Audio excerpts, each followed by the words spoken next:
नमस्कार, बहुत स्वागत है आपका। आप देख रहे हैं मॉर्निंग ब्रेकिंग न्यूज। मैं हूं आपके साथ ऋतु ज्ञानवानी। इस वक्त सबसे पहले बात करेंगे हम इंदौर की। आज जो दिल्ली में स्वच्छता सर्वेक्षण पुरस्कार 2023 की घोषणा होगी। देश भर में सफाई का परचम लहराने वाले इंदौर ने आखिर स्वच्छता का 7वां आसमान छू ही लिया। आज जो दिल्ली में राष्ट्रपति खुद इंदौर को सम्मानित करेंगी। कार्यक्रम में शामिल होने के लिए बुलावा इंदौर नगर निगम पहुंच चुका है। महापौर, निगम आयुक्त और एमआईसी सदस्य कार्यक्रम में शिरकत करेंगे। बता दें, स्वच्छता सर्वेक्षण के पुरस्कार की घोषणा आज होनी है। इसे लेकर इंदौर निगम को आमंत्रण मिल चुका है, जिससे ये तय हो गया है कि इंदौर को पुरस्कार मिलेगा। नगरीय प्रशासन मंत्री कैलाश विजयवर्गीय ने मीडिया के सामने इंदौर के 7वां आसमान छूने का खुलासा किया था। इंदौर को लगातार 7वीं बार सबसे स्वच्छ शहर होने का खिताब मिल रहा है। इंदौर को 2017, 2018, 2019, 2020, 2021 और 2022 में नंबर 1 का तमगा मिल चुका है। मंत्री कैलाश विजयवर्गीय सहित इंदौर महापौर, नगर निगम commissioner Harshika Singh, 7 MIC member सहित सफाई महिला मित्र इस कार्यक्रम में शामिल होंगे। इंदौर से करीब 50 लोगों का दल दिल्ली में कार्यक्रम में हिस्सा लेगा।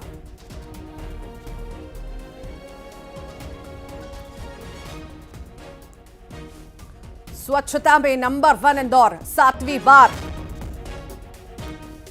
पुरस्कार पाने जा रहा है। बड़ा दिन, बेहद खास दिन आज इंदौर के लिए। आज पुरस्कार से राष्ट्रपति सम्मानित करेंगी। बेहद खास आज का दिन होने वाला है। इंदौर 7वीं बार फिर से ये पुरस्कार लेने के लिए तैयार है। दिग्गज इस बड़े कार्यक्रम में शामिल होने के लिए पहुंचेंगे। देश के सबसे स्वच्छ शहर इंदौर स्वच्छता में एक बार फिर अव्वल बनेगा और ऐसा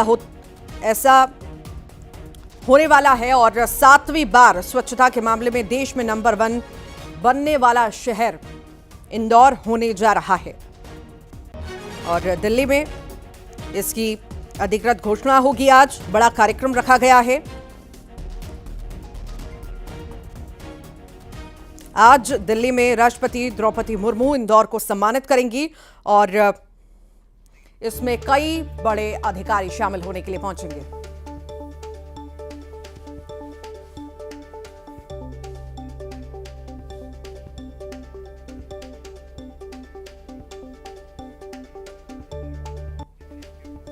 और ज्यादा जानकारी के लिए मिथिलेश हमारे साथ जुड़ गए हैं। मिथिलेश, लगातार 7वीं बार खिताब अपने नाम करने जा रहा है इंदौर। बड़ा दिन आज इंदौर के लिए, बड़ा इतिहास कहीं ना कहीं रचने जा रहा है और बड़ा कार्यक्रम भी रखा गया है। दिल्ली में दिग्गज भी पहुंचने वाले हैं। कितने बजे कार्यक्रम की शुरुआत होगी, क्या कुछ खास रहेगा, सब विस्तार से बताइए। हाँ, देखिए, सबसे पहले मैं आपको बताना चाहूँगा कि आज इंदौर का जो दिन है वो काफ़ी बड़ा है, क्योंकि स्वच्छता इंदौर की पहचान है। स्वच्छता के नाम से अब इंदौर को जाना और पहचाना जाता है और ये सब कुछ इंदौर के लोगों की वजह से संभव हो पाया, क्योंकि इंदौर के लोग स्वच्छता को लेकर जागरूक हैं।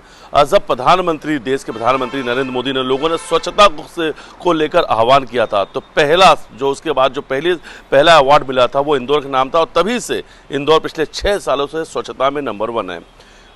महापौर पुष्पमित्र भार्गव, नगर निगम कमिश्नर हर्षिका सिंह और करीब 50 लोगों का दल, जिसमें एमआईसी के 7 मेंबर हैं, ये दिल्ली पहुंच चुके हैं। 10 बजे से ये कार्यक्रम शुरू होना है और लगभग 12:30 1 बजे तक का समय आ रहा है कि 1 बजे तक इंदौर को अवार्ड मिल जाएगा। अब देखिए, इंदौर को अवार्ड क्यों मिलेगा, उसकी वजह क्या है? क्योंकि इंदौर गार्बेज फ्री सिटी में 7 स्टार है। उसे 7 स्टार मिले हुए 2 साल हो गए। ये सर्टिफिकेट हमारे पास में है, जिसके 1375 अंक पहले से इंदौर के पास में।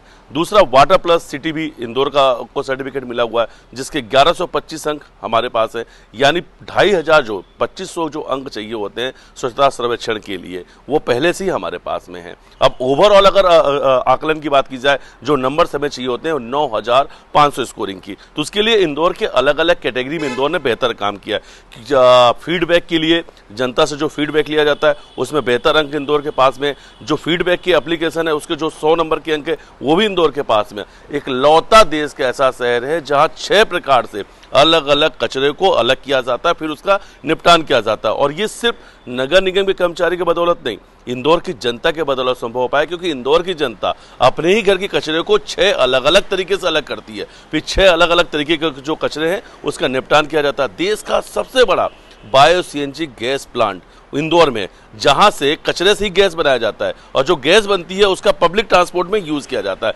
यानी कचरे से पैसा कैसे कमाया जाता है, ये इंदौर ने दिखाया। स्वच्छता का रोल मॉडल देखने के लिए सिर्फ देश ही नहीं, विदेशों से भी लोग यहाँ पर आते हैं और इंदौर की स्वच्छता का रोल मॉडल देखते हैं। और वो रोल मॉडल होता है 6 अलग अलग प्रकार से जो कचरा इंदौर का अलग होता है, उस रोल मॉडल को लोग देखने के लिए पहुंचते हैं। हालांकि अब उसके लिए भी फीस लगा दिया गया है। इंदौर अब 7वीं बार 7वां आसमान छूने जा रहा है और इस बार ये फैसला भी किया गया है MIC बैठक में कि अब जो लोग स्वच्छता का मॉडल देखने आएंगे उनसे 2000 रुपये चार्ज भी किया जाएगा। यानी हम स्वच्छता सिखा रहे हैं, स्वच्छता का मॉडल कैसे बनता है वो इंदौर ने तैयार किया। और इंदौर अपने ही नवाचार के लिए पहचाना जाता है, क्योंकि इंदौर में 3R सिस्टम पे काम होता है। 3R सिस्टम छोड़िए, 4R, 5R, 6R की तरफ जा रहा है, क्योंकि हम रिसाइकिल करते हैं, हम रिड्यूस करते हैं। तमाम चीज़ इंदौर ने करके दिखाया है पूरी दुनिया को कि अगर कचरे की सफाई करना है तो इंदौर से बेहतर नहीं, कचरे का निपटान कैसे करना है इंदौर से बेहतर नहीं, और कचरे का बेहतर इस्तेमाल हम कैसे कर सकते हैं वो भी इंदौर ने करके दिखाया कि जो भी पार्ट्स खराब हो चुके हैं, चाहे वो लोहे का या दूसरे जो पार्ट्स हैं, उसका आर्ट में कैसे इस्तेमाल किया जा सकता है, ये भी इंदौर ने दिखाया। एक ऐसा पहाड़ जहां से लोग गुजरना नहीं चाहते थे, करीब 10 किलोमीटर तक बदबू आया करती थी, आज उसके आसपास में 50 से ज्यादा टाउनशिप बन चुके हैं। वहां पे प्री वेडिंग शूट होती है, टेंचिंग ग्राउंड है जहां कचरों का पहाड़ हुआ करता था, लोग वहां पे शादी के पहले जाके शूट कर रहे हैं। ये इंदौर ने कर दिखाया। वापस आपके पास लौटूंगी मैं मिथिलेश, आप लगातार बने रहिए। रायपुर का हम जिक्र करते हैं, रायपुर को मिलेगा स्वच्छता अवार्ड। छत्तीसगढ़ के 5 शहरों को अवार्ड मिलने जा रहा है। रायपुर, पाटन, कुम्हारी को अवार्ड मिलेगा, महासमुंद, आरंग को भी अवार्ड मिलेगा। केंद्रीय स्वच्छता सर्वेक्षण में ये चुने गए हैं। 2023 में चुनाव हुआ है, बड़ी जानकारी इस वक्त हम आपको दे रहे हैं। तो छत्तीसगढ़ के 5 शहरों को भी अवार्ड मिलने जा रहा है। रायपुर, पाटन, कुम्हारी का अवार्ड मिलेगा, ये बड़ी जानकारी इस वक्त हम आपको दे रहे हैं। छत्तीसगढ़ का हम जिक्र कर रहे हैं, राजधानी रायपुर की हम बात कर रहे हैं, जिसको स्वच्छता का अवार्ड मिलने जा रहा है। छत्तीसगढ़ के ऐसे 5 शहर हैं जिन्हें अवार्ड दिया जाएगा। रायपुर इसमें शामिल है, पाटन है, कुम्हारी है जिन्हें अवार्ड मिलेगा, महासमुंद है, आरंग है, इन्हें अवार्ड दिया जाएगा। केंद्रीय स्वच्छता सर्वेक्षण में ये स्वच्छ चुने गए हैं, स्वच्छ सर्वेक्षण में चुने गए हैं। 2023 में इनका चुनाव हुआ है। मिथिलेश, आपके पास लौटूंगी, तनु भी हमारे साथ जुड़ गई हैं। तनु से थोड़ी सी जानकारी ले लें, उसके बाद आपके पास लौटते हैं। तनु, छत्तीसगढ़ के भी कई सारे ऐसे जिले हैं जहां पर अवार्ड मिलने जा रहा है, स्वच्छता का अवार्ड मिलने जा रहा है, जानकारी दीजिए।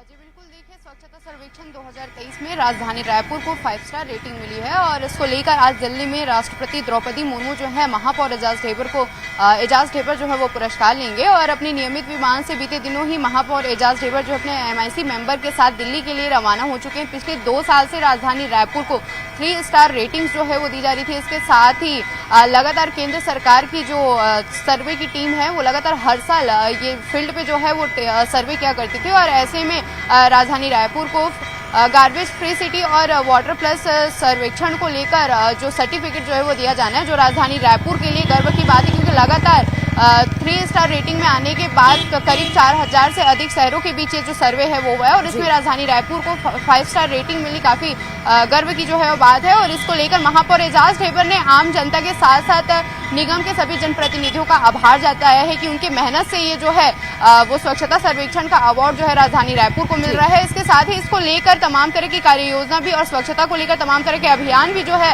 राजधानी रायपुर में चलाए गए हैं और आगे अब कहा जा सकता है कि इंदौर के तर्ज पे भी नगर निगम जो है स्वच्छता को लेकर यहाँ पर अभियान चलाने की शुरुआत कर सकता है। बाकी जो नवाचार किए गए हैं वो पूरी तरह से अलग हैं और मिथिलेश, नवाचार इंदौर के तो अलग ही हैं और मिलना स्वाभाविक है ये अवार्ड, चूंकि ऐसी स्वच्छता पूरे देश में कहीं नहीं है जैसी इंदौर में है। आज का दिन बेहद खास, बड़ा दिन और इंदौर वासियों के लिए बहुत बड़ा दिन। फिलहाल शुक्रिया, आप लगातार इस कार्यक्रम पर भी नजर बनाए रखिएगा, आपसे अपडेट लेते रहेंगे। अयोध्या में रामलला की प्राण प्रतिष्ठा को लेकर कांग्रेस ने निमंत्रण को ठुकरा दिया है। सोनिया गांधी, मल्लिकार्जुन खड़गे और अधीर रंजन चौधरी प्राण प्रतिष्ठा के कार्यक्रम में शिरकत नहीं करेंगे। अयोध्या में 22 जनवरी को रामलला की प्राण प्रतिष्ठा के राम मंदिर का उद्घाटन होना है, जिसके लिए सोनिया गांधी, मल्लिकार्जुन खड़गे, अधीर रंजन चौधरी को न्योता मिला था, लेकिन कांग्रेस ने इसे आरएसएस का कार्यक्रम और बीजेपी का चुनावी एजेंडा बताते हुए समारोह में शामिल होने से इनकार कर दिया और निमंत्रण को अस्वीकार किया है।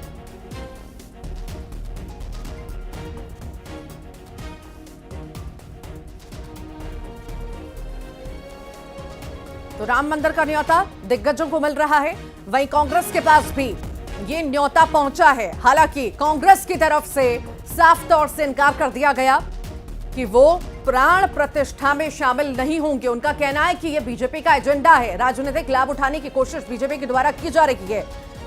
ये राम का विषय है, राजनीति करने का विषय नहीं है और इसने राजनीतिक कार्यक्रम बीजेपी ने पूरी तरह से इसे बना दिया है, इसीलिए हम नहीं जाएंगे। बता दें ये भी कि कांग्रेस के साथ साथ ऐसे कई सारे दल हैं जो इनकार कर चुके हैं कि वो प्राण प्रतिष्ठा में नहीं पहुंचेंगे।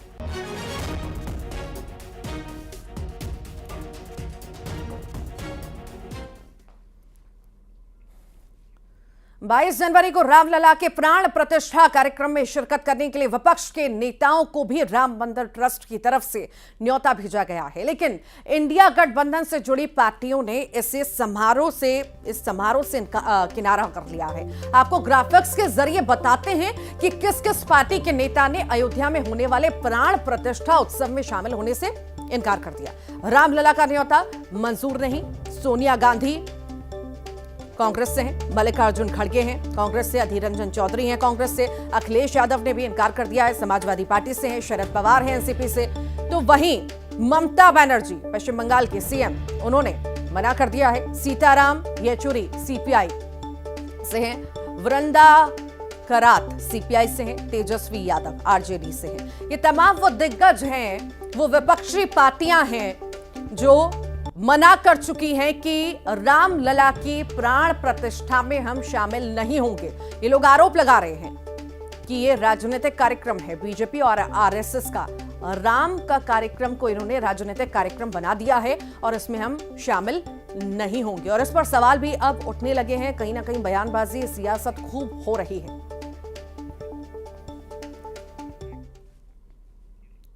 और इधर दिग्विजय सिंह ने फिर से सवाल उठाए हैं। राम मंदिर पर सवाल उन्होंने उठाए, मंदिर का निर्माण अधूरा तो आखिर उद्घाटन क्यों हो रहा है, ये दिग्विजय ने कहा है।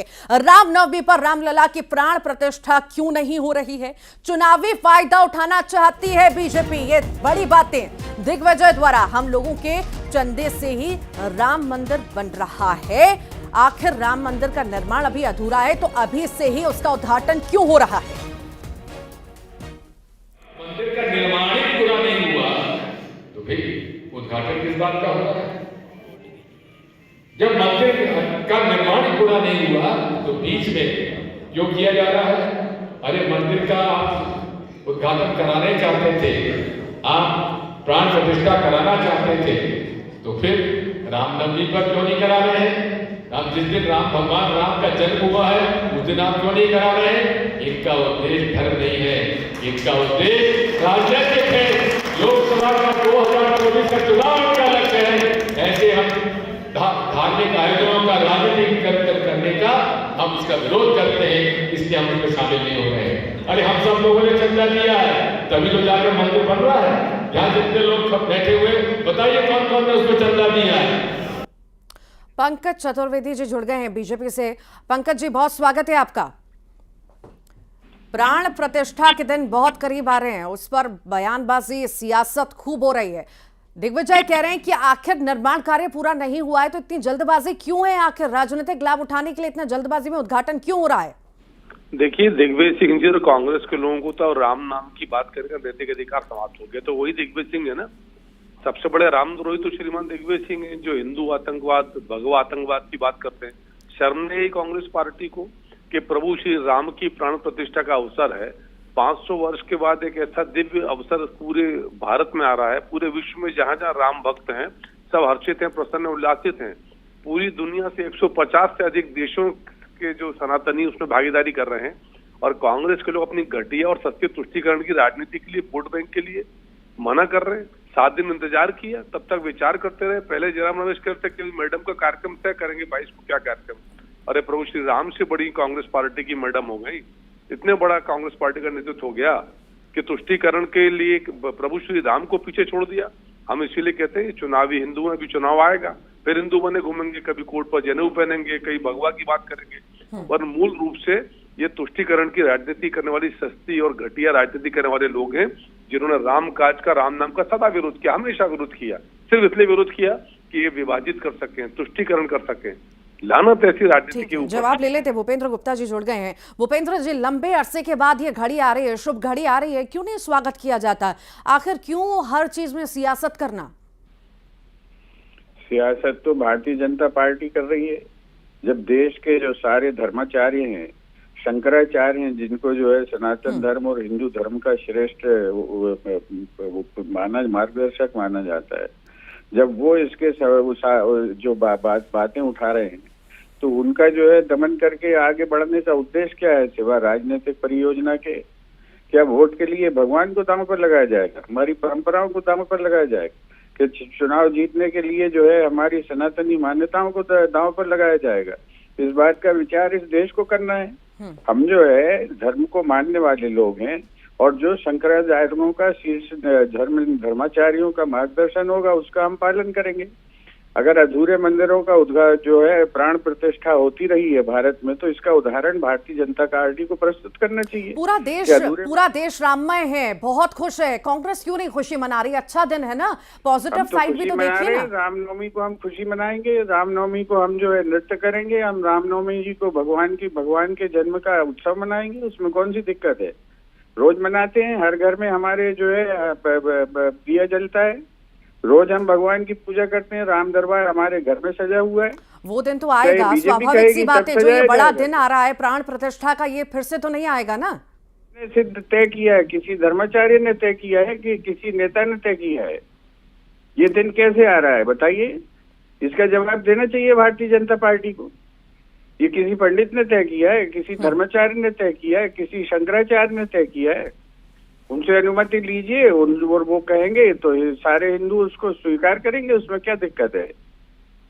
ठीक, बहुत बहुत शुक्रिया आप दोनों का ही खास चर्चा में शामिल होने के लिए।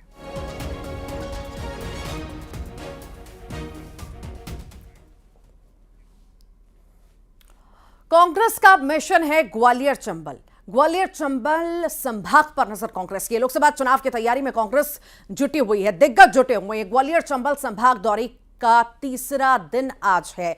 जीतू पटवारी, उमंग सिंगार, जयवर्धन सिंह दौरे पर हैं। उपनेता प्रतिपक्ष हेमंत कटारे भी साथ में हैं। जोरा, सबलगढ़, विजयपुर विधानसभा क्षेत्र में बैठक करेंगे। पोहरी, शिवपुरी विधानसभा क्षेत्र में कार्यकर्ताओं के साथ बैठक ये करने वाले हैं। शिवपुरी में रात्रि विश्राम भी करेंगे। ये बड़ी जानकारी इस वक्त आपको दे रहे हैं। संभाग पर, ग्वालियर संभाग पर नजर कांग्रेस की है। तीसरा दिन का दौरा बेहद खास।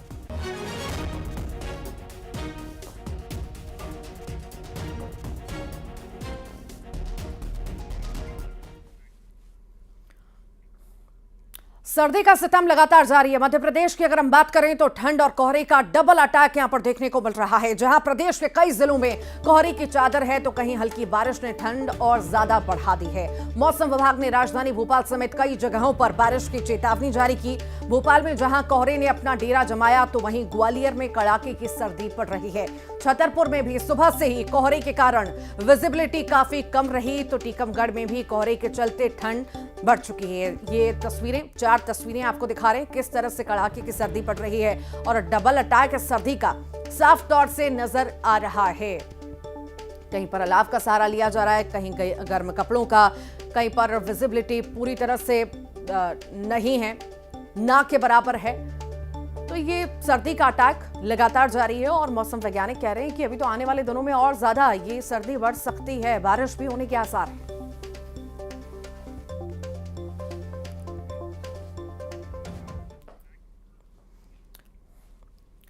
करोड़ों लोगों की आस्था का केंद्र राम मंदिर 500 साल से भारत की जनता इंतजार कर रही है। आखिरकार रामलला का मंदिर 22 जनवरी को बनकर तैयार हो रहा है और भगवान राम की मूर्ति स्थापित होगी। गौरतलब है कि 6 दिसंबर 1992 को अयोध्या में विवादित ढांचा गिराया गया था, और उसी दौरान लाखों की संख्या में कार सेवक अयोध्या पहुंचे थे, जिसमें कई लोगों को अपनी जान भी गंवानी पड़ी थी। बता दें कि उज्जैन के अशोक मंडलोई भी अयोध्या पहुंचकर विवादित ढांचे को गिराने में अहम भूमिका उन्होंने निभाई थी। उन्होंने सबसे पहले विवादित ढांचे पर चढ़कर हथौड़े चलाए थे।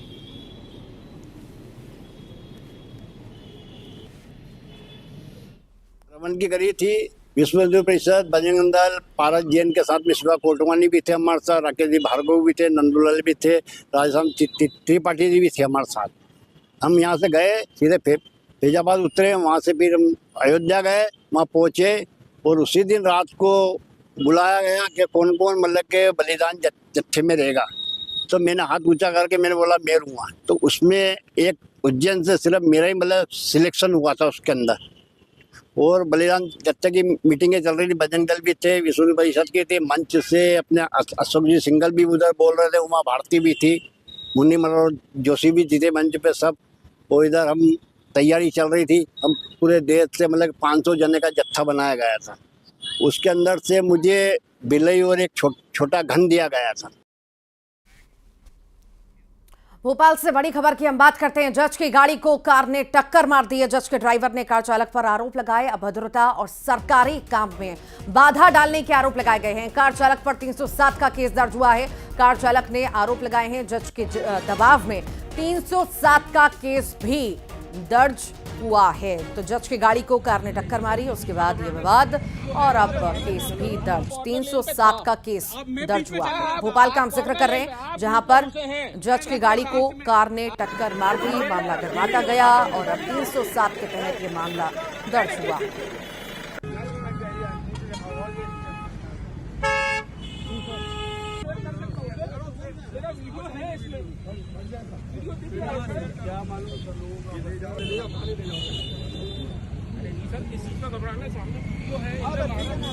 कॉर्नर लेन पे था, अब मैं बीच में तस्वीरें विवाद की तस्वीरें भोपाल की हैं। जज की गाड़ी को टक्कर कार सवार ने मार दी और उसके बाद विवाद यहाँ पर उत्पन्न हुआ। पुलिस भी पहुंची, विवाद को सुलझाने की कोशिश की गई। हालांकि अब 307 का केस दर्ज हुआ।